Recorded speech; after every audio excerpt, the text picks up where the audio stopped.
بچنے کا ایمانی طریقہ کیا ہے؟ اس میں 3 احادیث ہیں آج کی اس گفتگو میں جو صحابہ کرام رضوان اللہ تعالی علیہم اجمعین کا انداز ہے وہ ہم پیش کریں گے۔ حضرت جابر رضی اللہ تعالی عنہ سے یہ حدیث مروی ہے اور یہ بخاری شریف کی بھی حدیث ہے۔ اس کے راوی حضرت جابر بن عبداللہ رضی اللہ تعالی عنہ ہے۔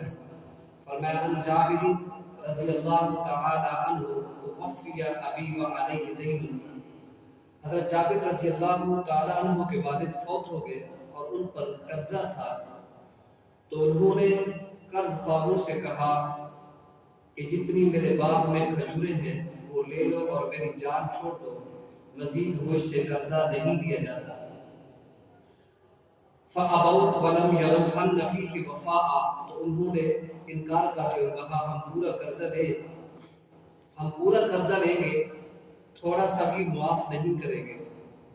فَأَتَيْتُ النَّبِيُّ صلی اللہ تعالیٰ علیہ وسلم فَذَكَرْتُ ذَلِكَ لَهُ، تو میں نبی اکرم صلی اللہ علیہ وسلم کی بارگاہ میں آ گیا اور یہ معاملہ سارا پیش کیا۔ تو حضرت جابر سرکار مدینہ صلی اللہ تعالیٰ علیہ وسلم کے در پر آیا اور اپنی مشکل میں پیش کی، جیسے مشکل میں امتی آتا ہے اسی طریقے پہ در رسالت مآب صلی اللہ تعالیٰ علیہ وسلم کی بارگاہ میں پیش ہوئے۔ فرمایا لب واہیں آنکھیں بند ہیں، پھیلی ہیں جھولیاں، کتنے مزے کی بھیک تیرے پاک در کی ہے۔ فرمایا اس در کے اندر جب مشکل لے کر حضرت جابر بن عبداللہ رضی اللہ تعالیٰ عنہ لے کر تشریف لائے تو پھر فرمایا میرے کریم سے اگر قطرہ کسی نے مانگا تو دریا بہا دیے اور درے بے بہا دیے ہیں۔ حضرت جابر رضی اللہ تعالیٰ عنہ کہتے ہیں کہ میں نبی پاک صلی اللہ علیہ وسلم کی بارگاہ میں آیا اور ساری صورتحال سے آگاہ کیا۔ معاملہ یہ ہے، مشکل یہ ہے کہ قرض خواہ تنگ کر رہے ہیں اور میری آمدنی جو ہے ایسی نہیں کہ قرض پورا ہو سکے، تو آپ میرے لیے کچھ بندوبست کر دیں۔ تو اب آپ نے یہ نہیں فرمایا کہ اے جابر میں تجھے کلمہ پڑھانے کے لیے آیا تھا، نہ کہ تیرا میں قرض اتارنے کے لیے آیا، یہ تیری مشکل ہے تو رب سے کہو مجھے کیا کہتے ہو۔ نہیں بلکہ ایسا نہیں کہا، انہوں نے سکھایا یہ تھا کہ میں تمہاری ہر مشکل کو حل کرنے کے لیے آیا ہوں، اس واسطے آ گئے ہو۔ ٹھیک ہے قرض والا معاملہ ہے وہ بھی صحیح کرتے ہیں۔ فرمایا فقال اذا جددته فوضعته فی المربد، آپ صلی اللہ تعالیٰ علیہ وسلم نے فرمایا جب تم کھجوریں کاٹ کے فارغ ہو جاؤ نا تو سارے درختوں سے کھجوریں اتار لو اور اس خرن میں رکھو، پھر میرے پاس آ جانا، مجھے بتانا۔ تو حضرت جابر رضی اللہ تعالیٰ نے کھجوریں کاٹ لی، جمع کر لی، کھجوریں اکٹھی کر لی اور اکٹھی کر کے رکھ دی، سرکار مدینہ صلی اللہ تعالیٰ علیہ وسلم کو اطلاع دی۔ تو فرمایا جاء ومعه ابو بکر و عمر، رسول اکرم صلی اللہ تعالیٰ علیہ وسلم حضرت ابو بکر اور حضرت عمر رضی اللہ تعالیٰ عنہ کے ہاں تشریف لائے، یعنی اکٹھے آقا علیہ الصلوۃ والسلام ابو بکر و عمر تشریف لے آئے۔ حضرت جابر رضی اللہ تعالیٰ عنہ کا باغ رشک ارم ہے جہاں محبوب علیہ الصلوۃ والسلام نے قدم لگ گئے، آپ تشریف لے گئے تو آپ کے جانے کا انداز بھی عجیب تھا۔ فرماتے جب آپ صلی اللہ تعالیٰ علیہ وسلم تشریف لے گئے نا تو حضرت ابو بکر صدیق رضی اللہ تعالیٰ عنہ اور حضرت عمر فاروق رضی اللہ تعالیٰ عنہ بھی دونوں ساتھ تھے۔ اب آگے جا کے حکمت ظاہر ہو گئی کہ ان کو ساتھ لے جانے کا مقصد کیا تھا۔ فرمایا فجالس علیہ، رسول اکرم صلی اللہ تعالیٰ علیہ وسلم ڈھیر کے پاس بیٹھے۔ اب یہ بات ذہن میں رکھنا ہے کہ یہ ڈھیر کھجوروں کا ہے۔ اب ابو بکر بھی ہے، عمر بھی ہے، رسول اکرم صلی اللہ تعالیٰ علیہ وسلم اس ڈھیر کے پاس پہنچ گئے۔ فرمایا فدعا بالبرکت، پس اس نے برکت والی دعا کر دی۔ کس نے؟ رسول اکرم صلی اللہ تعالیٰ علیہ وسلم نے ان کھجوروں کے پاس بیٹھ کر فدعا بالبرکت، یعنی پس اس نے برکت کی دعا کر دی۔ اب کھجوروں کے ڈھیر پر محبوب علیہ الصلوۃ والسلام نے جو دعا مانگی ہے تو لوگ 1 کلو کھجور پر دعا کو غلط کہتے ہیں جی 1 کلو کھجور سامنے ہے، یہ لوگ دعا کر رہے ہیں، قرآن پڑھ رہے ہیں، یہ بدعت ہے، یہ شرک ہے۔ اب یہ کھجوروں کا ڈھیر ہے، فدعا برکت، فرمایا بالبرکت، فرمایا رسول کریم صلی اللہ علیہ وسلم نے فرمایا بس میں نے دعا کر دی برکت کے لیے۔ اب اس سے معلوم ہوا جو کھانا یا کوئی چیز، کھجور یا کوئی چیز ہو اس کے سامنے رکھ کر دعا کرنا، یہ حضور علیہ الصلوۃ والسلام سے منسوب ہے۔ فدعا بالبرکت، فرمایا برکت کے لیے دعا کرنا۔ اب کیونکہ میرے محبوب علیہ الصلوۃ والسلام نے اس ختم سے قیامت تک کے ختمات کا بیچ بوئے دیا۔ اب یہ جو دو کھانا رکھ کر نا ختم پڑھتے ہیں، فدعا بالبرکت، فرمایا یہ برکت کے لیے ہوتا ہے۔ یہ کس کے لیے ہوتا ہے؟ برکت کے لیے ہوتا ہے، اس لیے اس کے اوپر دعا مانگی جاتی ہے، اس لیے اس کے اوپر قرآن پاک پڑھا جاتا ہے۔ تو فرمایا فقال فدعا بالبرکت، برکت کی دعا مانگی، ثم قال ادعوا غرماءک فاوفهم، پھر آپ نے فرمایا میں جا رہا ہوں اور تم اپنے قرض خواہوں کو بلا لو اور ان کو جتنا بھی قرض ہے اسے ڈھیر سے پورا کر لو۔ اس ڈھیر سے جس کا قرض اس کو اتارتے، جو پہلے یہ تھا اس باغ سے قرض ایک قرضدار کا قرضہ نہیں اترتا تھا، اب فرمایا فاوفهم، ان کا قرضہ پورا کرو، کسی کو بھی نہ چھوڑو، کسی کا قرض بھی باقی نہ رہے، سب کا سب قرض پورا کر دو۔ تو حضرت جابر رضی اللہ عنہ کہتے ہیں فما ترکت احد له علی ابی دین الا قضیته، جتنے لوگوں کا بھی میرے والد پر قرض تھا وہ جتنے تھے میں نے سب کو بلا کر اس ڈھیر کے قریب بٹھا کر سبھی کو قرضہ اتار دیا، سبھی کا قرضہ اتار دیا۔ فرمایا 2 لفظ بولے، جتنا تھا اور جس کا بھی میرے والد پر قرض تھا میں نے سب کو بلایا، سب کا سب قرض اتار دیا ڈھیر سے۔ کہتے جب قرض جو تھا وہ پورا ہو گیا، میں دیکھ رہا تھا کہ بہت سی کھجوریں بچی ہوئی تھیں، اور اتنی کھجوریں تھیں جس کا آج اگر موٹا حساب کیا جائے تو فرمایا تقریباً 3500 سیر بنتی ہے، 3500 سیر بنتی ہے، باقی وہ بچ گئی قرضہ اتارنے کے بعد۔ پہلے کیا تھا کہ اس سے ایک باغ سے قرضہ ایک آدمی کا نہیں اترتا تھا، اس نے کہا ہم معاف بھی نہیں کر رہے۔ جب سرکار مدینہ صلی اللہ علیہ وسلم آئے فرمایا فدعا بالبرکت، فرمایا بس اس نے دعا کر دی برکت والی، اب اس سے کئی قرض تھا، قرض لے کر بھی چلے گئے۔ اس کے بعد 3500 جو سیر بنتی ہیں کھجوریں باقی بچی۔ اب وہ باغ جن کے بارے میں حضرت جابر رضی اللہ عنہ خیال تھا کہ میرا قرض نہیں اترے گا، اب اس سے کئی قرضے اتر گئے۔ اب کیا فرمایا؟ کہتے ہیں میں نے رسول اللہ صلی اللہ علیہ وسلم کے پاس چلا گیا، فوقیت مع رسول اللہ المغرب، مغرب کا وقت تھا جب میں مسجد نبوی میں تشریف لے گیا، جب سرکار مدینہ صلی اللہ علیہ وسلم کے پاس میں تشریف لے گیا، نماز مغرب کا وقت تھا، فذکرت ذلک لہ، تو میں نے جا کر یہ بیان کر دیا کہ یا رسول اللہ صلی اللہ علیہ وسلم میری تو بگڑی بن گئی، میری بگڑی بن گئی، جو میرا سورنا نہیں تھا اب تو سور گیا، قرضہ بھی اتر گیا، میرا بھی سور گیا۔ فرمایا کام میرا سیدھا ہو گیا، سارا قرضہ اتر گیا اور گھر کے لیے بھی کھجوریں باقی بچ گئی۔ اب سرکار مدینہ صلی اللہ علیہ وسلم یہ نہیں کہا اے جابر ایسی بات نہ کرو، میرے جانے سے کیا ہو سکتا ہے، کچھ بھی نہیں تم ایسی بات نہ کرو، شرک ہو جائے گا، ایسی بات سرکار مدینہ صلی اللہ علیہ وسلم نے نہیں کہی۔ میرے محبوب علیہ الصلوۃ والسلام نے جو جملہ بولا اتنا پسند ہے، فرمایا فضاحک رسول اللہ صلی اللہ تعالی علیہ وسلم، میرے محبوب علیہ الصلوۃ والسلام کے گلے قدس والی پتیاں ہنس پڑی، وہ پتیاں یہ چاندنی سے آ گئی، یعنی مسکراہٹ آ گئی سرکار مدینہ صلی اللہ علیہ وسلم چہرے اقدس پر، چاندنی سے آ گئی۔ سرکار دو عالم صلی اللہ علیہ وسلم تبسم فرمانے لگے، مسکرائے کہ جابر ٹھیک ہے، تم بڑے گھبرائے ہوئے تھے اور ہم گئے تو اللہ تعالیٰ کا تم پر فضل ہو گیا۔ یہ بھی سرکار مدینہ صلی اللہ علیہ وسلم نے نہیں کہا کہ میں گیا ہوں تم پر فضل ہو گیا، فرمایا ہم گئے تو تم پر اللہ کا فضل ہوا ہے۔ اب اللہ کے نبی جائیں اللہ کا فضل ہوتا ہے، فدعا بالبرکت، پس اللہ کے نبی دعائے برکت کر دیتے، اللہ اس کے ڈھیر کے اندر اضافہ فرما دیتا ہے۔ اب جب رسول اکرم صلی اللہ علیہ وسلم مسکرائے، اب اسی بات کو جتنے میں نے بیان کی ہے اس کا نقطہ نظر میں یہ سمجھنا چاہیے کہ آج یہ بات اگر تم کسی کے سامنے پیش کر لو، کسی کے سامنے بیان کر کے دیکھ لو اگر اس کے چہرے سے مسکراہٹ آ جائے، اگر اس کے چہرے سے چمک آ جائے تو سمجھ لینا چمک تو جسے پاتے ہیں سب پانے والے، میرا دل بھی چمکا دے چمکانے والے۔ کیونکہ جب یہ واقعہ جابر کا بیان کیا جائے تو سننے والوں کے چہرے پہ مسکراہٹ آ جائے، بہار آ جائے۔ کیوں؟ یہ شان رسالت کے سمجھنے کا ایمانی طریقہ ہے۔ فرمایا کہ جو سرکار مدینہ صلی اللہ علیہ وسلم کو بلا کر فرمایا فدعا بالبرکت، پس اس نے دعا کی، برکت کی، سرکار دو عالم صلی اللہ علیہ وسلم نے بہت برکت عطا فرما دی اللہ کے فضل سے، وہ سارا ڈھیر ہو گیا۔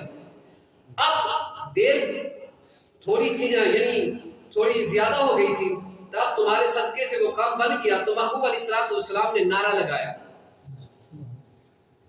اب اس صحابہ کے درمیان سرکار مدینہ صلی اللہ علیہ وسلم نے نعرہ لگایا، کیا؟ یہ نہیں فرمایا اللہ اکبر، فرمایا اشہد انی رسول اللہ، میں گواہی دیتا ہوں میں اللہ کا رسول ہوں۔ اب سرکار کو یہ بات کتنی محبوب ہے کہ میں جاؤں تو لوگوں کے کام بن جائیں، میں جاؤں تو لوگوں کے کام سنور جائیں، میری وجہ سے لوگوں کی مشکلیں حل ہو جائیں، تو میری وجہ سے لوگوں کے دامن معمور ہو جائیں۔ اگر اب یہی مسئلہ کسی دوسرے والوں کو بتا دو، نعوذ باللہ من ذالک۔ اب یہ بخاری شریف کی حدیث ہے، ٹھیک ہے۔ اب سرکار مدینہ صلی اللہ علیہ وسلم مشکل حل فرمانے والے، اب دیکھو نا اس کا قرض نہیں اتر رہا تھا۔ اب جابر بن عبداللہ گئے کہ میرے والد فوت ہو گئے، اب ان کا قرض ہے لیکن وہ اتر نہیں رہا۔ سرکار مدینہ صلی اللہ علیہ وسلم کھجور پر جا کر فدعا بالبرکت دعا کی۔ اب ان کی جو مشکل تھی وہ مشکل حل ہو گئی، تو اس سے معلوم ہوا نبی مشکل کشا ہے اللہ کی عطا سے، اللہ کی عطا سے میرے نبی پاک صلی اللہ علیہ وسلم مشکل کشا ہے۔ فرمایا اشہد انی رسول اللہ، میں گواہی دیتا ہوں میں اللہ کا رسول ہوں، میں اللہ کا رسول ہوں۔ جو اللہ کا رسول ہے وہ مشکل کشائی کرتا ہے اللہ کی عطا سے۔ فرمایا کہ ابو بکر و عمر۔ اب اس واقعے کو اگر کوئی کہے تمہارے پاس کیا گواہ ہے، پہلے تو جو صاحب ایمان ہوتا ہے نا، اللہ کے برگزیدہ بندوں کو ماننے والا، نبیوں کو پیغمبروں کو ماننے والا، کبھی وہ گواہی دلیل و حجت نہیں مانگتا۔ لیکن اس وقت اس ڈھیر پر کون تھا؟ ایتے ابو بکر و عمر، ابو بکر و عمر بھی یہ دیکھ رہے تھے۔ حضور علیہ الصلوۃ والسلام نے جب دعا کی، کون دیکھ رہا تھا؟ ابو بکر بھی دیکھ رہے تھے۔ تو فرمایا ذکر ہوتا رہے تیرے حسن و جمال کا، ذکر ہوتا رہے تیرے حسن و جمال کا، اور سلسلہ یہی ہے کیل و کال کا۔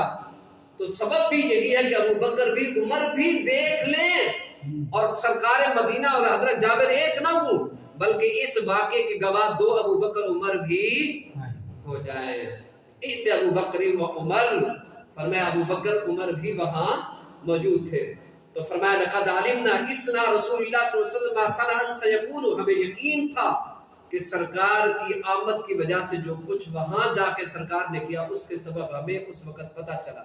اب جب جابر آگے نا مدینہ شریف میں مسجد نبوی میں سرکار مدینہ صلی اللہ علیہ وسلم کے پاس جب یہ واقعہ شروع ہوا تو اس وقت ابو بکر عمر نے یہ نہیں کہا کہ گواہی دو، نہیں، بلکہ یہ کہا، یہ ہمیں علم تھا، یقین تھا کہ سرکار جب وہاں گئے ہیں تو اس سے قرضہ بھی اتر جانا تھا اور باقی بھی بچ جانا تھا۔ اور اس کی گواہی کون دے رہے؟ ابو بکر اور عمر۔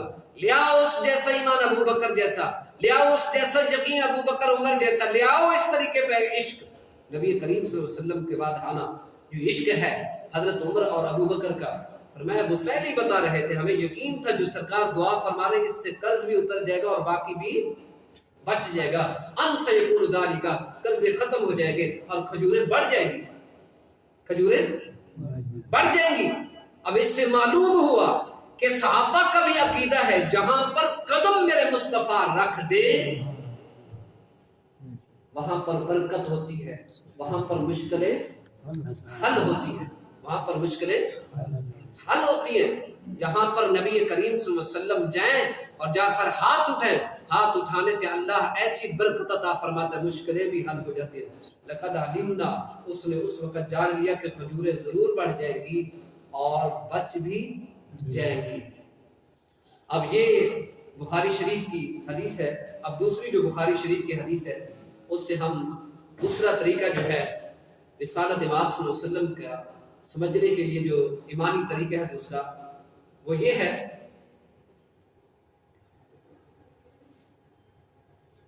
بخاری شریف ہے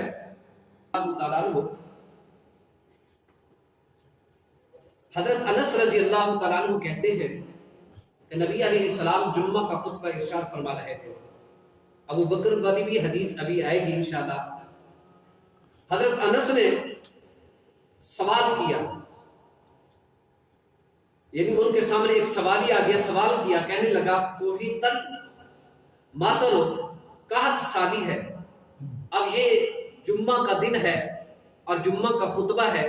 سوالی نے سوال کیا اور اس کے منظر کو دیکھ رہے ہیں. حضرت انس رضی اللہ تعالیٰ عنہ اس حدیث کے راوی ہیں. کوہی تل ماترو، یا رسول اللہ رستے ویران ہو گئے، بندے مر رہے ہیں، اور اب سرکار سے آ کے جس نے کہا کیا اس کو پتہ نہیں کہ ہر جگہ رب سنتا ہے، تو پھر جمعۃ المبارک کا دن اور مسجد میں آ کر پھر نبی پاک صلی اللہ علیہ وسلم کو کہنا یا رسول اللہ علیہ وسلم لوگ مر رہے ہیں، رستے ویران ہو گئے، قحط سالی ہے، یا رسول اللہ صلی اللہ علیہ وسلم قحط المطر، قحط سالی ہے.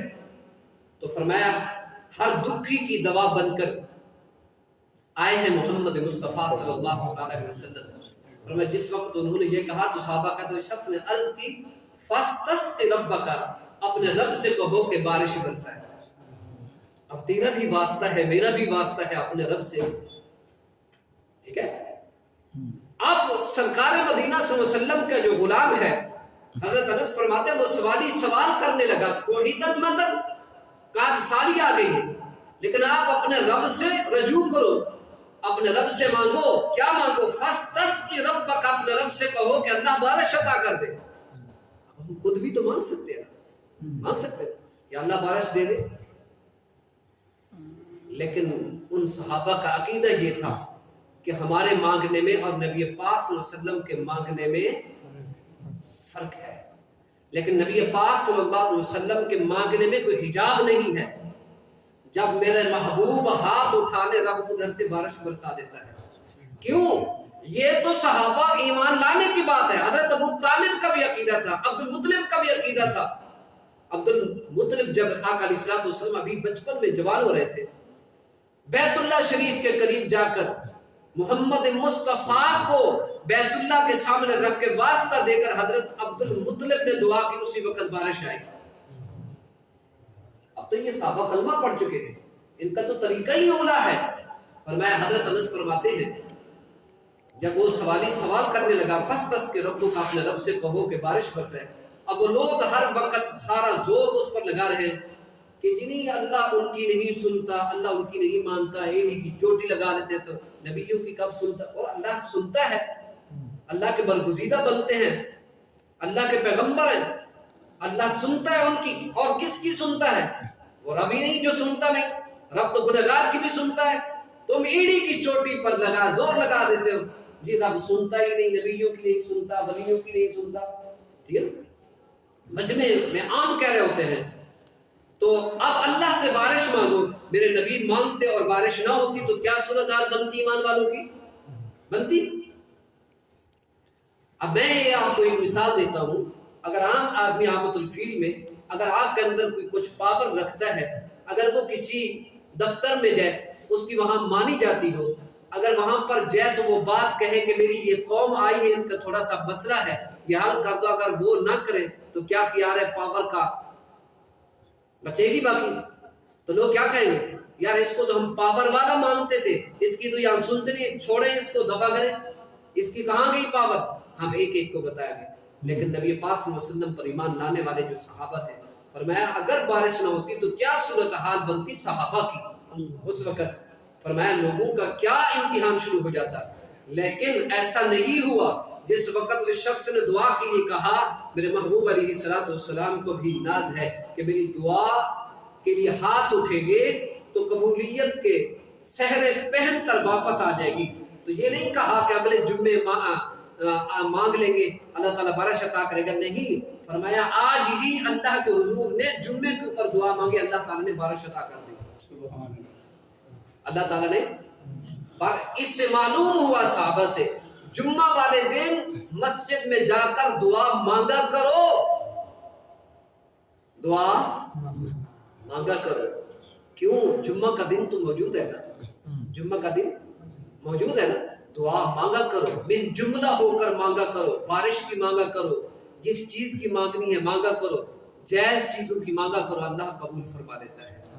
اللہ وما نرا من سحاب، ہم نے کوئی بادل کا ٹکڑا نہیں دیکھا تھا، آسمان پر تو بادل ہی بادل چھا گئے، فنشأ السحاب، یعنی بادل پیدا ہو گئے ہر طرف۔ فرمایا پہلے تو یہ تھا کہ سرکار دو عالم صلی اللہ علیہ وسلم کی دعا سے پہلے ہم نے دیکھا کہ آسمان پر کوئی ایک بادل نہیں تھا، تو فرمایا جب سرکار مدینہ صلی اللہ علیہ وسلم نے ہاتھ اٹھائے تو فرمایا جب دعا فرمائی تو کہتے ہیں فنشأ السحاب، یعنی بادل آسمان پر پیدا ہو گئے ہر طرف۔ فرمایا بادل اکٹھے ہو گئے اور مدینہ شریف کے اوپر آ کر انہوں نے رات کا سما بنا دیا، مدینہ کے اوپر رات کا سما بنا دیا اور آپس میں مل گئے۔ پھر کیا ہوا؟ فرمایا ثم مطروا، پھر بارش شروع ہو گئی، پھر بارش شروع ہو گئی، یعنی حضور کے ہاتھ نیچے کرنے کی دیر تھی، بادل ہی بادل آ گیا اور بارش برسانا مدینہ کے اوپر شروع ہو گئی۔ مدینہ شریف کے اوپر بارش برسی اور مدینہ ٹھنڈا ہو گیا، مدینہ ٹھنڈا ہو گیا، یہاں تک کہ پورا ہفتہ بارش آتی رہی۔ کتنا؟ اب اگلا جمعہ آ گیا، مدینہ شریف کی وادیاں پانی سے بھر رہی تھی، فما زالت الى الجمعۃ المقبلۃ، اگلے جمعے تک بس بدستور بارش ہوتی رہی، اگلے جمعے تک، یعنی ایک جمعے سے شروع ہوئی دوسرے جمعے تک بارش ہوتی رہی۔ اچھا یہاں پر تو نہیں، لیکن ہمارے علاقے میں کچھ لوگوں کا عقیدہ ہے، فرماتے ہیں جس دن جمعہ جھڑی لگ جائے تو اگلے جمعے تک جھڑی رہتی ہے، بادل جمعے والے دن ہو تو اگلے جمعے تک یہ بادل رہتے ہیں، اگر جمعے والے دن بارش آنا شروع ہو جائے تو پورا ہفتہ بارش ہی رہتی ہے۔ کیوں؟ فما زالت الى الجمعۃ المقبلۃ، فرمایا ایک جمعے سے شروع ہوئی دوسرے جمعے تک بارش ہوتی رہی۔ اچھا جنہوں نے شروع کروائی تھی اگر وہ کہیں تو بند ہو، بارش برس رہی ہے تو مسلسل اللہ کی طرف سے برسات ہو رہی ہے، تو اگلے جمعہ کو پھر وہی بندہ کھڑا ہو گیا جس نے کہا تھا کوہید المیتر، یا رسول اللہ کا سالی آ گئی بارش کے لیے ہاتھ اٹھاؤ، اب وہی بندہ کھڑا ہو گیا۔ فرمایا سرکار مدینہ سے خطبہ دے رہے تھے، اب سرکار میں نہ لاہ نہ حاجت اگر کی ہے تو کہتے یا رسول اللہ صلی اللہ علیہ وسلم غرقنا، ہم تو غرق ہو گئے، ہم تو غرق ہو گئے، فادع اللہ، اللہ سے دعا کرو۔ سرکار نے یہ نہیں فرمایا بڑی مشکل سے پہلے ہی منوائی تھی اب دوبارہ تم اس کو بند کروانے کے لیے آئے، نہیں، سرکار مدینہ صلی اللہ علیہ وسلم نے ایسا نہیں فرمایا۔ فرمایا ان کو پتہ ہے رب کے دربار میں جو ہمارا مقام ہے نا وہ چاہے لے لو چاہے نہ لو، تو فرمایا جب اس نے کہا غرقنا، ہم غرق ہو گئے، تو سرکار مدینہ صلی اللہ علیہ وسلم فرمایا ٹھیک ہے اب تم غرق ہو رہے ہو تو ہمارے ہاں کیا کمی ہے؟ صحابہ کرام رضوان اللہ تعالی علیہ اجمعین کہتے ہیں فضاحی کا، پھر محبوب علیہ السلام مسکرا اٹھے، سرکار مدینہ صلی اللہ علیہ وسلم کے چہرے اقدس کے اوپر تبسم ہو تو پھر صحابہ کے چہرے پر کیوں نہیں ہوگا؟ فضاحی کا جب سرکار مدینہ صلی اللہ علیہ وسلم ہنس پڑے تو اس بات سے مسکرائے کہ میرے صحابہ مجھے کیا مانتے ہو؟ سرکار مسکرائے کہ اگر رب کی رحمت کو کھولنا ہو تو کنجی میرے ہاتھ میں ہے، اگر اس رحمت کو جو زحمت بننے والی ہے اس کو بند کرنا ہو تو یہ سمجھتے ہیں ابھی میرے ہاتھ میں ہے۔ تو فرمایا وہ زبان جس کو سب کن کی کنجی کہے، وہ زبان جس کو سب کن کی کنجی کہے، اس کی نافذ حکومت پہ لاکھوں سلام۔ جس وقت محبوب علیہ الصلوۃ والسلام مسکرائے ہیں تو مسکرا کے کہا اللہم حویلنا ولا علینا، اے اللہ ہم پر بارش نہ ہو، اے اللہ ہمارے اوپر بارش نہ ہو، آگے بھی پیچھے بھی ہوتی رہے لیکن ہمارے مدینہ شریف کے اوپر بارش نہ ہو۔ اب یہ پہاڑوں کے اوپر یمن کی طرف شمال کی طرف چلی جائے، فرمایا پہاڑوں کے اوپر برسے لیکن اس مدینہ کی دھرتی پہ یہ اس حرم کے اوپر اب بارش نہ ہو، اللہم حویلنا ولا علینا۔ اب محبوب علیہ السلام نے جب اس وقت یہ دعا فرمائی تو صحابہ کا نجوم لگا جیسے لفظ سیدھا بادل سے جا ٹکرایا، جیسے سرکار کے منہ سے وہ لفظ نکلے ایسے نکلے جیسے بادل سے جا لگے۔ فرمایا فجعل السحاب یتصدع، بادل پھٹ گئے، بادل مدینہ شریف کے اوپر سے پھٹ گئے، دے بے ہو گئے، جو چھتری کے طرح تنے ہوئے تھے اب پھٹ گئے، جدا جدا ہو گئے اور پیچھے پیچھے ہٹ گئے۔ تو اسی طرح فرمایا انل مدینہ یمینا و شمالا، کچھ بادل مدینہ شریف کی زمین یعنی دائیں طرف چلے گئے، کچھ شمال یعنی بائیں طرف چلے گئے۔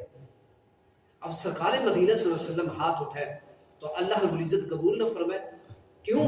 اس لیے اللہ کا لاڈلا محبوب ہے، اللہ کا لاڈلا محبوب ہے، محبوب ہوتا وہی ہوئی ہے جو محبوب کی جہاں پر مانی جاتی ہے۔ تو اس لیے فرمایا کہ مدینہ شریف کے اوپر سرکار مدینہ صلی اللہ علیہ وسلم جو بارش برس رہی تھی وہ رک گئی۔ اب یہ صحابہ کا عقیدہ دیکھو، جو بات ہوتی، جو مشکل ہوتی تو وہ حضور علیہ الصلوۃ والسلام کی مسجد نبوی میں تشریف لے آتے، آ کر دعا کراتے، آ کر دعا کراتے۔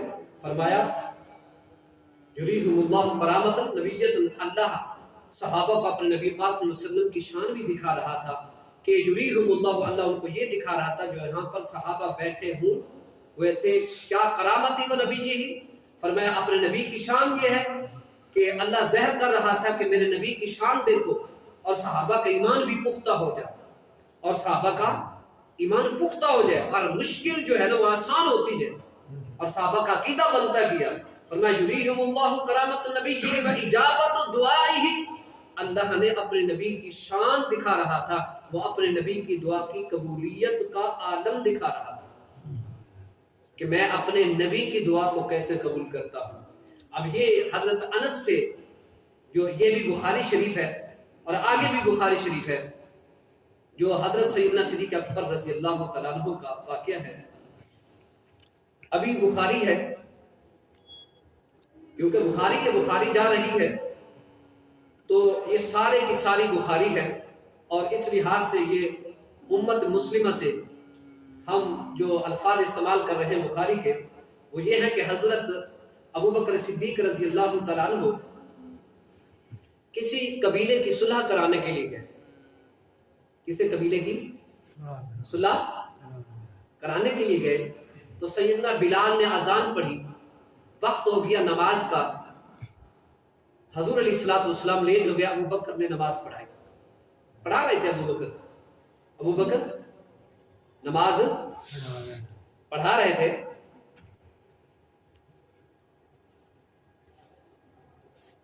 تو انہیں درمیان جو ہے حضور علیہ الصلوۃ والسلام تشریف لے آئے۔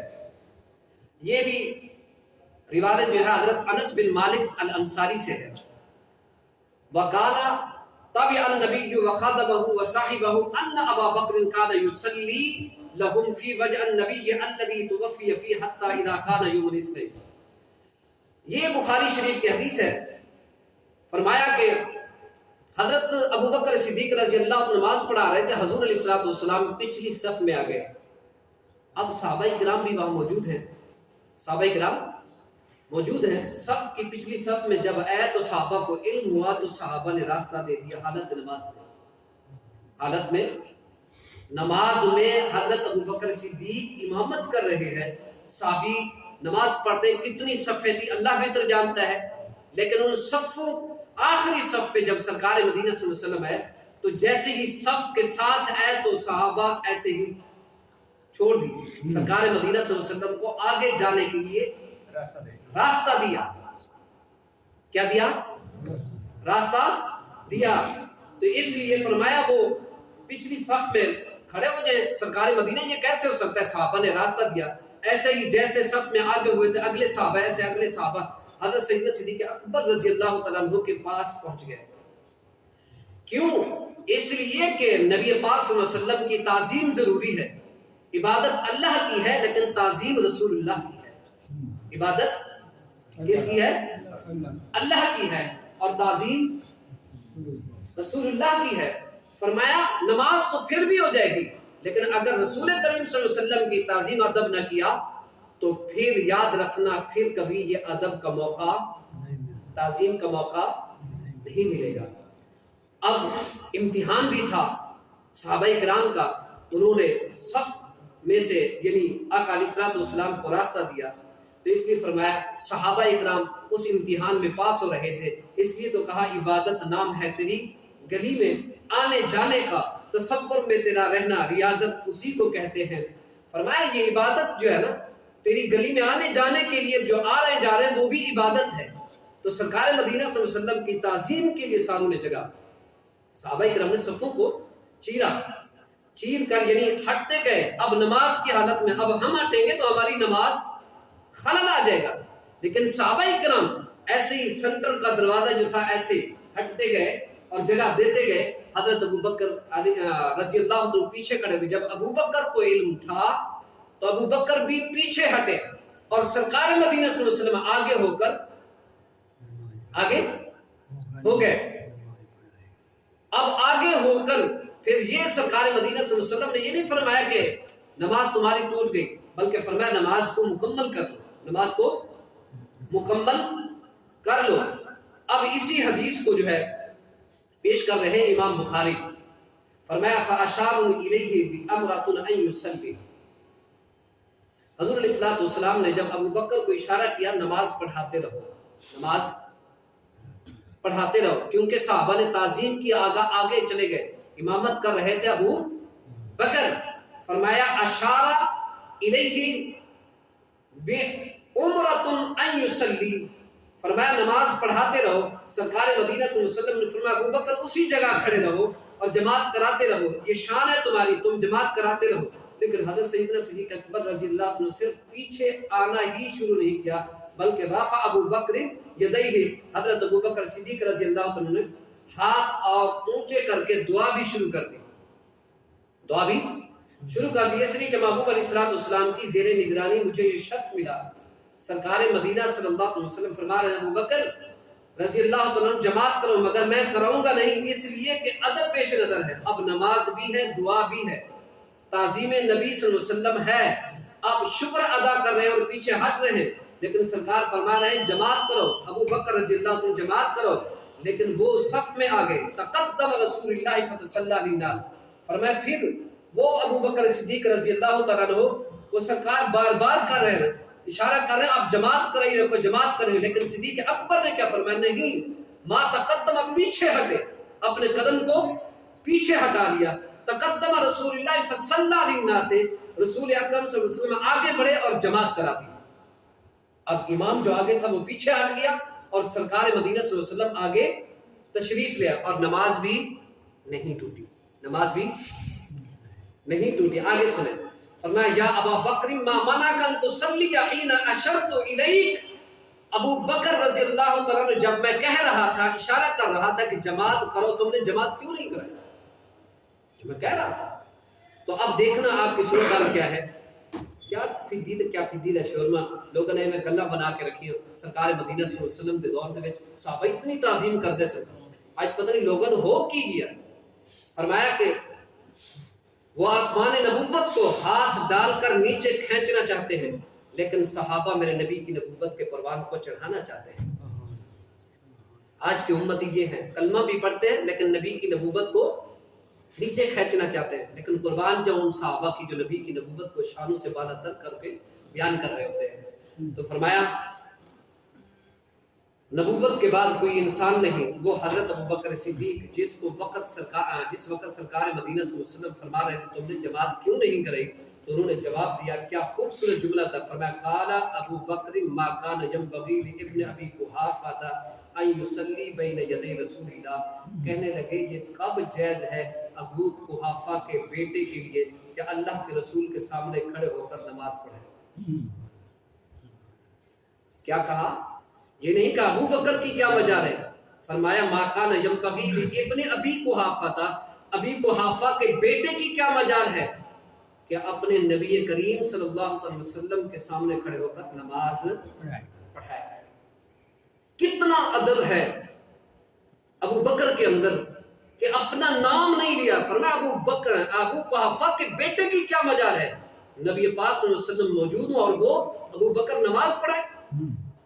تو یا رسول اللہ آپ پیچھے ہوں، میں آگے ہوتا، میرے لیے کب جائز تھا، میرے لیے کب جائز تھا. اللہ کے نبی پیچھے ہوں، حالت نماز ہے، حالت کیا ہے، عقیدہ دیکھو، حالت نماز ہے. یہاں پر بڑے بڑے پیر بھی پیچھے ہوتے ہیں، لیکن وہاں پر مقام اور مرتبہ کیا تھا. ابو بکر سے بڑا کوئی پیر ہے؟ عقیدہ دے رہا ہے. فرمایا یہ جائز کب تھا، اللہ کے نبی پیچھے اور میں آگے. ما تقدم فرمایا یہ نہیں ہو سکتا. فرمایا ابو قحافہ کے بیٹے کی کیا مجال، وہ نبی کے ہوتے ہوئے آگے مصلی پہ کھڑا ہے. فرمایا ایسا نہیں ہو سکتا. فرمایا میری پیٹھ آپ کی طرف ہو، میں آگے جماعت کرا رہا ہوں، یہ کبھی بھی میں نبی پاک صلی اللہ علیہ وسلم کو پیٹھ نہیں دے سکتا. تھی عبادت اللہ کی طرف، یعنی نماز پڑھ رہے تھے لیکن پیٹھ پھر بھی محمد مصطفیٰ کو دینے کے لیے تیار نہیں تھے. آج بات کرتے ہیں نبی پاک صلی اللہ علیہ وسلم کے اوپر، ٹھیک ہے نا. اللہ کے نبی کچھ نہیں کر سکتے. ابو بکر سے پوچھو وہ کیا کر سکتے ہیں.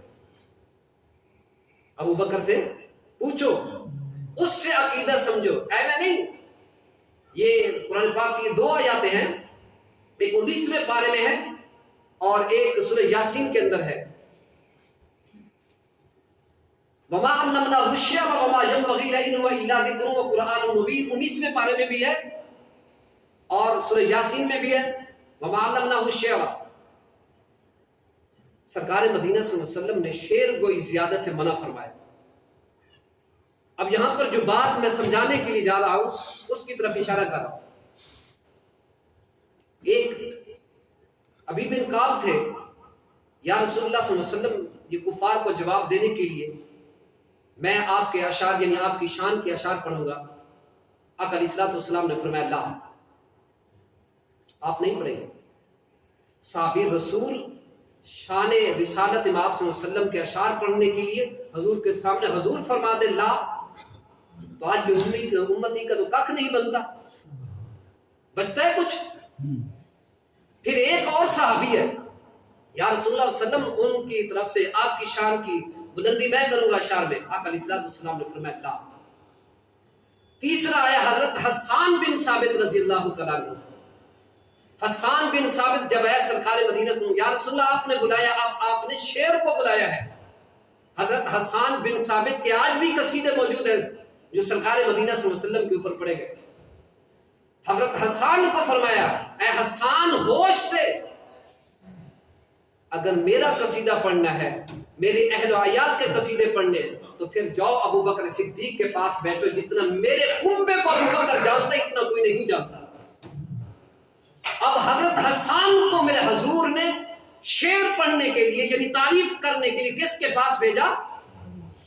تفسیر اٹھا کے دیکھے 19ویں سپارے کی جو یہ آیات ہے سورۃ شورى کی، اس کے اندر یہی ہے.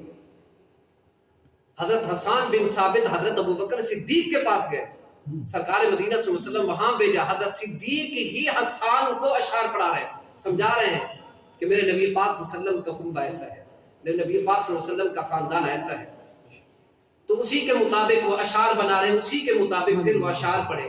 پھر سرکار مدینہ صلی اللہ علیہ وسلم نے خود حضرت حسان بن ثابت کو ممبر پر بٹھایا، اپنی کملی بچھا دی اور حسان اب میرے اوپر جو میری شان کے قصیدے وہ پڑھو. اور جن کو وضو کے فرائض نہیں آتے نا وہ بھی اشعار پڑھنے کے لیے تیار ہوتے ہیں. مثل ہونا چاہیے، فشل ہونا چاہیے، وضو ہو یا نہ ہو. لیکن حضرت حسان بن ثابت نے جب سرکار مدینہ صلی اللہ علیہ وسلم کی نعت گوئی کی تھی نا، اس وقت بے وضو نہیں تھے، پان نہیں کھاتے تھے، بیڑی نہیں رکھتے تھے اور داڑھی منڈے نہیں تھے. یہ تینوں کے تینوں صحابی رسول ساروں کے چہرے اقدس کے اوپر داڑھی سجی ہوئی تھی. حضرت ابوبکر صدیق بتا بھی رہے ہیں حضور کے خاندان کے بارے میں اور حضرت حسان سن کر وہ اشعار بنا رہے ہیں. پھر حضرت حسان نے حضور علیہ السلام کی مدح ثنا فرمائی. یہ وہ ابو بکر ہیں. فرمایا ابو قحافہ کے بیٹے کی کیا مجال، حضور کے ہوتے ہوئے وہ آگے نماز پڑھائے، وہ آگے نماز پڑھائے. تو کیا فرمایا کانا وجہہ سترۃ الحجرۃ ینظر الینا وهو قائم. نماز کے اندر کھڑے ہوئے تھے، صفیں سیدھی تھی، نماز کے اندر تھے. فرمایا کانا وجہ ورقۃ مصحف. فرمایا سرکار مدینہ صلی اللہ علیہ وسلم کو جب دیکھا تو مصحف ورقۃ، فرمایا ایسا کھلا ہوا چہرہ نظر آ رہا تھا جیسے قرآن کھلا ہوا ہے، جیسے قرآن کھلا ہوا. ثم تبسم یضحک. پھر آقا علیہ الصلوۃ والسلام کے دندان مبارک جب تبسم فرما رہے تھے اس سے چمک نکل رہی تھی، اس سے چمک نکل رہی تھی. تو فرمایا ابو بکر صدیق رضی اللہ تعالیٰ عنہ ایسے تو نہیں تعظیم کرتے تھے نا نبی پاک صلی اللہ علیہ وسلم. آقا علیہ الصلوۃ والسلام کا حسن بھی بے مثال تھا، بے مثال تھا. اور اتنا جمال تھا کیونکہ خود رب کریم جمال ہے اور جمال کو خوبصورت پسند کرتا ہے، اس لیے اپنے محبوب کو بھی جمال والا بنایا۔ تو فرمایا ینظر الینا، سرکار مدینہ صلی اللہ علیہ وسلم کی جب نگاہ پڑ رہی تھی تو صحابہ کرام حضور کے چہرے کی طرف دیکھ رہے تھے۔ تو آقا علیہ الصلوۃ والسلام نے فرمایا اے میرے صحابہ اتموا ثم اتموا، اب کیا کرو، نماز کو مکمل کر لو، اتموا صلاتکم، نماز کو مکمل کر لو۔ یہ نہیں کہا تمہاری نماز ٹوٹ گئی ہے، نہیں، اب اس نماز کو جو پڑھا رہے تھے جس انداز میں آئے گئے ہو اس کو مکمل کرو۔ ایک روایت میں یوں ہوتا ہے، جو اگلی روایت ہے اس میں یہ تھا کہ رسول کریم صلی اللہ تعالیٰ علیہ وسلم، یہ حضرت سہل بن سعد الساعدی رضی اللہ تعالیٰ عنہ، یہ اس حدیث کے راوی ہیں، فرماتے ہیں سرکار مدینہ سے جب آیا نا صف میں تو صحابہ نے تالیاں بجائی۔ کیا کیا؟ تالیاں بجائی۔ کیوں؟ اس لیے کہ ساری جماعت کو علم ہو جائے سرکار مدینہ صلی اللہ علیہ وسلم نماز میں آ گئے۔ تو یہ صحابہ کا عقیدہ تھا، پہچان تھی کہ حضور آ گئے ہیں۔ اس سے پہلے ایک اور روایت ہے، ان ابی قتادہ قال رسول اللہ صلی اللہ علیہ وسلم اذا اقیمت الصلاۃ فلا تقوموا حتى ترونی۔ صحابہ کرام کا حال دیکھو، فرماتے ہیں کہ ابو قتادہ جو مروی ہیں فرماتے نبی اکرم صلی اللہ علیہ وسلم نے فرمایا اذا اقیمت الصلاۃ، جب نماز کے لیے اقامت کہی جائے، جب نماز کے لیے تکبیر پڑھی جائے، اقامت کہی جائے، فلا تقوموا حتى ترونی، تو اس وقت تک تم کھڑے نہ ہوا کرو یہاں تک مجھے دیکھ لو، اگر میں بیٹھا ہوں تو بیٹھ جاؤ، اگر میں کھڑا ہوں تو کھڑا ہو جاؤ۔ یہ متفق علیہ حدیث بخاری و مسلم کی ہے۔ تعظیم نبی صلی اللہ علیہ وسلم، جب مصلی رسول پر سرکار مدینہ صلی اللہ علیہ وسلم آتے، صحابہ اگر بیٹھے ہیں حضور آتے، اگر حضور کھڑے ہیں تو کھڑے ہو جاتے، اور سرکار مدینہ صلی اللہ علیہ وسلم کا معمول تھا جب آپ آتے تو عین نماز کا وقت میں آتے، کیونکہ حجرہ مبارک قریب تھا۔ آقا علیہ الصلوۃ والسلام اپنے صحابہ کی باتیں بھی حجرے کے اندر بیٹھ کر سنا کرتے تھے۔ ایک واقعہ ہے، غالباً بخاری میں یا مسلم میں، ایک صحابی نے قرض کا تقاضا کر دیا، کیا؟ میرا قرض دے دو۔ یہ باتیں سرکار مدینہ صلی اللہ علیہ وسلم اپنے حجرے کے اندر سن رہے تھے۔ آقا علیہ الصلوۃ والسلام نے کھڑکی کا پردہ اٹھایا، اس صحابی کو بلا لیا، فرمایا آپ ان کا قرضہ کیوں نہیں دیتے؟ یا رسول اللہ علیہ وسلم اتنا نہیں ہے۔ آقا علیہ الصلوۃ والسلام نے مقروض کو بھی بلا لیا اور قرض دینے والے کو بھی بلا لیا، فرمایا آپ تھوڑا سا اس کے اوپر قرض ہلکا کر دو، قرض کیا کرو؟ ہلکا کر دو۔ اب اس نے کہا یا رسول اللہ علیہ وسلم آدھا میں نے قرض معاف کر دیا ہے۔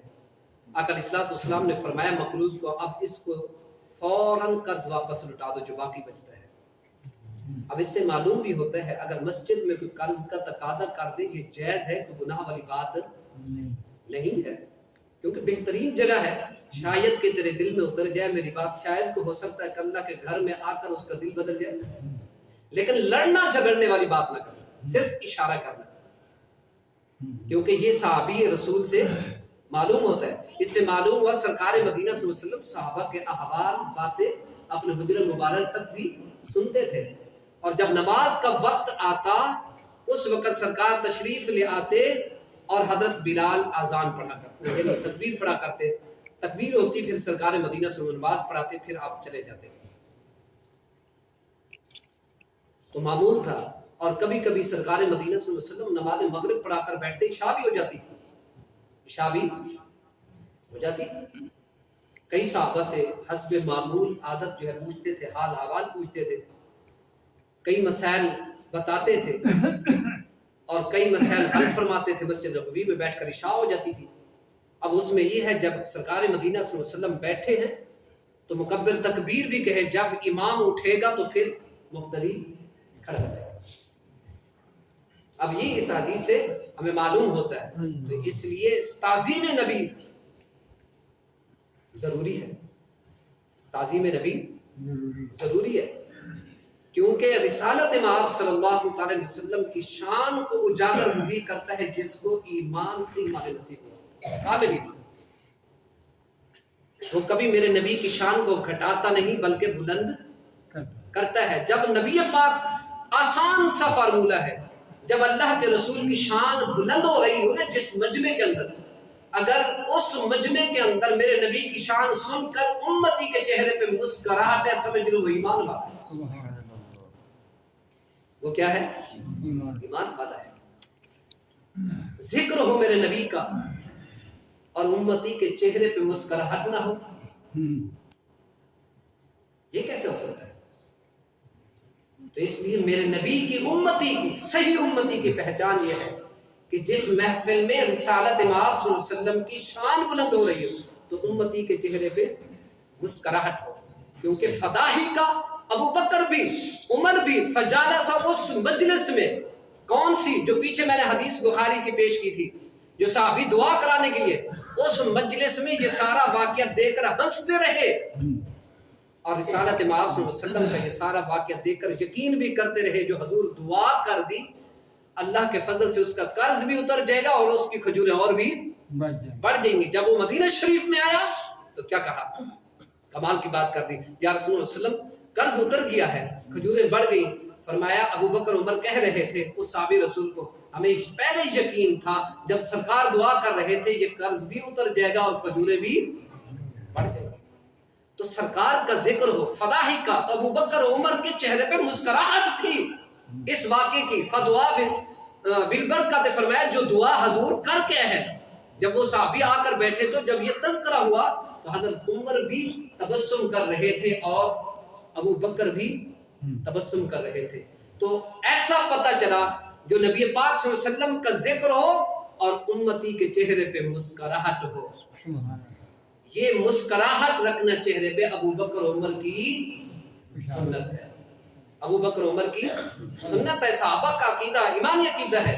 تو اس لیے ہمیں جب بھی ہم بیٹھے آقا علیہ الصلوۃ والسلام کی رسالت مآب صلی اللہ علیہ وسلم کا تذکرہ ہو، یعنی آپ کی شان کا تذکرہ ہو، آپ کی محبت کا تذکرہ ہو، آپ کی دعاؤں کا تذکرہ ہو، قحط سالی میں یا کسی قسم کی دعاؤں کا تذکرہ ہو، تو چہرے کے اوپر، امتی کے چہرے پر مسکراہٹ ہونا چاہیے۔ تو اس لیے اس کے بعد آج ایک میں آپ کو پیغام بھی دیتا ہوں، کل بروز ہفتہ بعد یعنی ظہر کی نماز کا وقت ہوگا 1 بجے، ہمارے استاد محترم حافظ خادم حسین رضوی صاحب کے صاحبزادے آپ کے اس تھانہ وانڈو کے اندر وہ تشریف لا رہے ہیں، ولید ٹاؤن کے اندر۔ سعد حسین رضوی، حافظ سعد حسین رضوی، جس کا آپ یوٹیوب پہ اور واٹس ایپ پہ بھی اور دیگر چینل کے اوپر بھی تذکرہ سنتے ہیں، کل وہ تشریف لا رہے ہیں۔ آپ سبھی کو دعوت دیتا ہوں وہاں پر جا کر آپ بھی ان کی باتوں سے لطف اندوز ہوں اور ان کی باتیں سنیں اور ان کا جو حق ہے وہ سنیں اور جو وہ سچی باتیں کرتے وہ سنیں اور اس کی طرف غور و فکر کریں، لاہ عمل کو دیکھیں وہ کیا دیتے ہیں، اس کی طرف ہمیں جانا چاہیے اس وقت امت مسلم۔ اور کل پھر بالخصوص یہ بھی بات ہوگی جو سویڈن کے اندر حرمت قرآن پر جو انہوں نے بے حرمتی کی ہے قرآن پاک کے اوپر، اور حرمت قرآن پر بھی بات ہوگی وہاں پر انشاءاللہ العزیز۔ اس کے بارے میں انشاءاللہ کل وہ ریلی بھی نکالیں گے۔ تو ہم سب کو، کیونکہ ہم سب کی جان کے لیے عزیز ہے قرآن پاک، کیونکہ مقدس کتاب بھی ہے اور اس میں ہمارا ایمان بھی ہے اور یہ سچی سچی کتاب بھی ہے۔ ہم کسی کو یہ اجازت نہیں دیتے کہ وہ لوگ ہمارے قرآن پاک کو، دیکھو ہم آج تک کسی کی انجیل کو نہیں جلایا، کیوں؟ اس لیے اللہ کی طرف سے لکھی ہوئی تختیاں ہیں، ہم اس کا ادب کرتے ہیں۔ آج تک ہم نے تورات کو نہیں جلایا، بلکہ تورات کا نسخہ مل جائے ہم سینے سے لگاتے ہیں، کیوں؟ اگرچہ یہ یعنی شریعت منسوخ ہو گئی ہے لیکن اس کے باوجود ہم یہ جانتے ہیں کہ یہ اللہ کی طرف سے عطا کردہ تختیاں ہیں۔ آج تک ہم نے زبور کو ادھر ادھر نہیں کیا، ہمارے علماء کے پاس موجود ہیں یہ کتابیں لائبریریوں کے اندر، فرمایا لیکن ہم نے اس کو سینے سے لگایا، کیوں؟ اللہ کے نبی پر یہ اتری ہیں، یہ صحیفے اترے ہیں، لیکن ہم صحیفیوں کو بے ادبی نہیں کرتے، لیکن ان کو ہم یہ بتانا چاہتے ہیں یہ قرآن مجید ہم امت کے لیے آیا ہے، نبی آخر الزمان کی امت کے لیے ہے، لیکن اس کی بے حرمتی ہم نہیں کرنے دیں گے، یہ ہم سے برداشت نہیں ہوتا، یہ ہماری ایمانی غیرت ہے یہ ہمیں دکھ پہنچتا ہے اس چیز کا. دیکھو ہم کسی نبی کی شریعت کو ہم ادب سے سینے سے لگاتے ہیں, ہر نبی کے نام کو بھی سینے سے لگاتے ہیں. کیوں؟ یہ کل سارے جتنے بھی نبی ہیں اللہ کی طرف سے نبی آئے اور پیغمبر بن کر آئے, اور ہمارا ایمان ہے, لیکن ہمارا ایمان یہ بھی محمد مصطفیٰ کا ہم کلمہ پڑھتے ہیں. اس لیے ہم غیرت مند ہیں, بغیرت نہیں ہے, لیکن ہم ان کو بتانا چاہتے ہیں کل جمع ہو کر کہ ہم قرآن کو ماننے والے ہیں, قرآن کو پیچھے چھوڑنے والے نہیں ہیں. اس لیے ہمیں حاضر ہونا ضروری ہے, اپنی ایمانی غیرت کا ثبوت دینا ضروری ہے. دیکھو نا, کہتے ہیں جی ہاتھ بلند کر لو شاید تمہارے ہاتھ اٹھ جائے, اللہ قبول کر لے. دعا کے لیے ہاتھ اٹھاتے ہو, اگر یہ قدم چل کر وہاں جا کر اپنی ایمانی ثبوت دیں گے تو کل بھی ہمارا شاید یعنی ان صفوں میں نام بھی شامل ہو جائے گا. جیسے یوسف علیہ السلام کی خریداری میں وہ بی بی ایک اٹی لے کر پہنچی ہوئی تھی, اس کا نام بھی ان میں شامل ہو گیا تھا. اگرچہ وہ خرید نہیں سکتی تھی, ہم ان کو کچھ کر بھی نہیں سکتے, لیکن اپنی آواز کو تو بلند کر سکتے. ہم سب کا فرض بنتا ہے کہ جب ایک ہجوم امت مسلمہ کا اکٹھا ہوگا, شاید وہ ہماری اس ہجوم کو اور ہماری لبیک کو دیکھ کر ان کاموں سے وہ باز آ جائے. تو اللہ تعالی ہم سب کی حاضری کو قبول فرمائے, اللہ تعالی ہم سب کی دعوت کو بھی قبول فرمائے.